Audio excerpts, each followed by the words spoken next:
Hello MF Army, welcome back to the channel. I'm your host Michael, and yes, today we finally get to review Avatar 2: The Way of Water. I'm a huge fan of the first film. I loved it so much back in 2009. It's been like 86 years since the first one came out. So here in San Antonio, we have a really nice theater called Santikos Palladium, and I saw the movie on the 3D IMAX screen, and I recommend you do the same thing. You got to see this movie on the biggest theater you could possibly see it in. Don't puss out and go to the little one that has available seats. No, go to the biggest, most crowded theater where everybody dresses up like they're going to church and taking their girlfriends out on a date. Go to the biggest, most special theater you can and see this movie. So James Cameron has plans for 5 Avatar movies. If this movie hits $2 billion, then we get to see possibly 3, 4, and 5. It's going to be Avatar for the next 10 years. He mentions that if we get to Avatar 5, we will be going back to Earth. So get out there, throw your money at this movie. Let's get into the review. This movie stars Sam Worthington, Zoe Saldana, Stephen Lang, Cliff Curtis,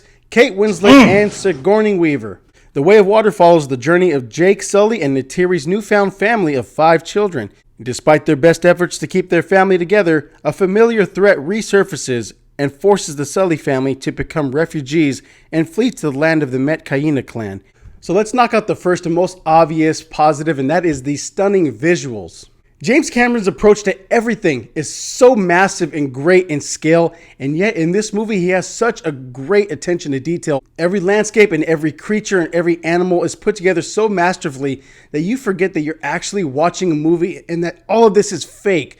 None of it is real, and you forget that within the first minute of the movie. I can't believe they nominated Thor: Love and Thunder for Best Visuals over this movie. You got no chance. Why don't you just fall down? Go on, son.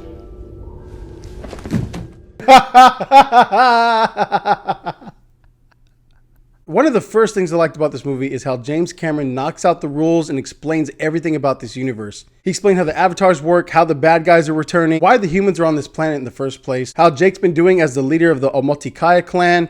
And I like that within the first 5 minutes of the movie, you know everything you need to know, all the rules are set up, and it jumps right into where we are now. Sam Worthington's performance is way better here, and Jake has fully embraced his avatar, and his soul and his spirit are now connected to Yeoh, and he has stepped up as the leader of the clan and a father. He's far more likable in this go-around. As is Zoe Saldana, no one feels more Na'vi than Neytiri. She's still the most badass hunter in all of Pandora, especially towards the end. Stephen Lang is also back as the main villain, and he has a strong presence on screen. I was kind of worried that having the main villain come back from the first movie was kind of lazy, but he is such a badass villain, and he is actually a lot of fun to watch, and you could tell that he had a lot of fun shooting this movie. The musical score of this movie is also really good. It pays homage to James Horner, who has passed since the first Avatar. They still reuse a lot of his original tracks, and it just adds to the experience of the whole movie.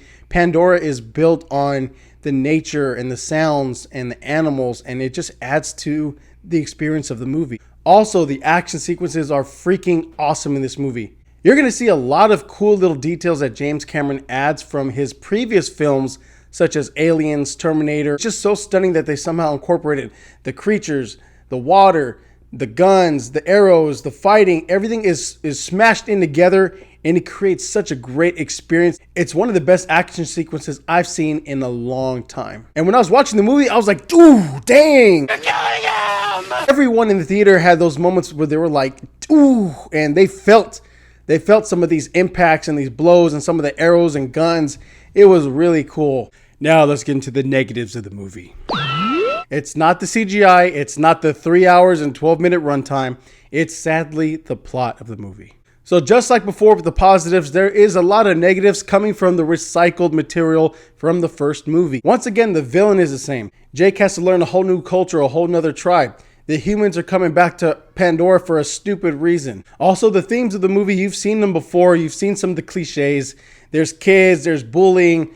It's, there's like a whole Lion King vibe. There's a Mowgli vibe. I mean, you've seen these before, but the thing about this movie is that the experience, the visuals, Pandora as a whole kind of supersedes all of those cliches. And I wonder if it's part of James Cameron's formula, because he seems to be doing this on purpose. And there's also Easter eggs from his previous movies, such as Titanic and Aliens and Terminator. If you can spot them, comment below which ones I'm talking about. I saw about 5 different ones from his previous movies. So guys, this was my most anticipated movie of the year. I saw it twice so far.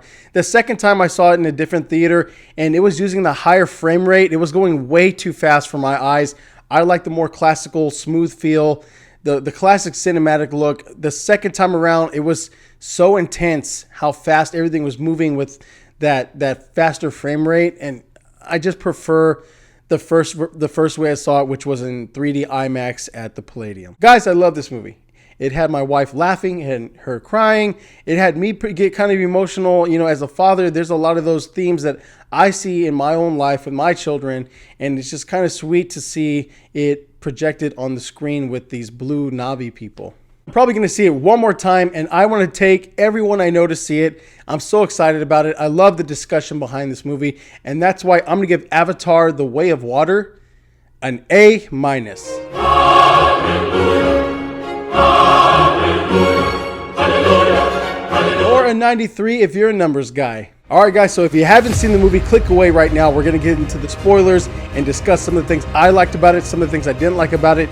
So here we go.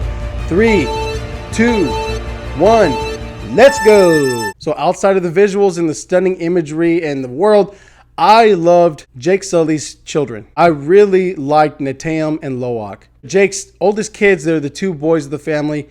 The oldest one is Neteyam, and he's more of like the Boy Scout of the family. He follows orders. He says, yes, sir.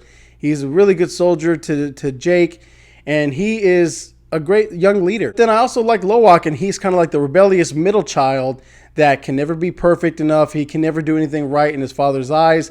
And, you know, I really resonate with a lot of that. And I also like the character of Kitty. She's kind of Jake's adopted daughter. She's Grace's, she's Dr. Augustine's daughter that was born of some miracle. They can't really explain how she was born after Dr. Augustine died and the Avatar birthed a baby. So that's kind of interesting. It also has a really strong connection to Yeoh, and it's kind of obvious that, you know, when they transferred Grace's consciousness to the Avatar body, something happened to where Yeoh and the world kind of connected with Kitty. And then when she connected to one of the trees, she had like this flashback of Grace in her lab, and they were about to mention who her father was, and it kind of went, and it kind of remains a mystery of who her dad is, and I think it's really interesting, and I'm excited to see where her story goes. A lot of people are going to complain that it's kind of weird that Sigourney Weaver played a 13-year-old girl, but I think it is really smart, because right away, Kitty is not an ordinary teenager. She is wise, and she's kind of eclectic in her own ways, and she's special, and I think the way they have Sigourney Weaver doing her motion cap and her voice is really unique, and it's going to be something, it's going to be part of her development and her story, that she's not an ordinary kid. Like she is wise beyond her years, and she's connected to the planet. My theory is that Loak will become the main character probably by the 4th movie. I think a few years is going to go by, and he's going to, you know, grow as a child of Jake, and he's going to be rebellious in his own way, but he's also going to become a stronger leader. I think his brother's death is going to affect him deeply. And James Cameron has mentioned that all 5 movies are going to have Courage as the main villain. So my theory, it may be obvious, it may not be, but I think by the end of the movie, Courage is going to end up helping Jake and the Sully family, and I think he's going to convert to a full Na'vi and finally see the error in his ways. I also think that Spider, by the end of the 3rd movie, is going to get his own Avatar body, and he's going to be another character in conflict between his real father, Courage, and his adopted father, Jake, and the 2 worlds. You know, there's a really unique opportunity there since he is human. He's embraced the Na'vi culture, and yet Neytiri hates Spider. Like she does not think he belongs. He is like a feral cat to her.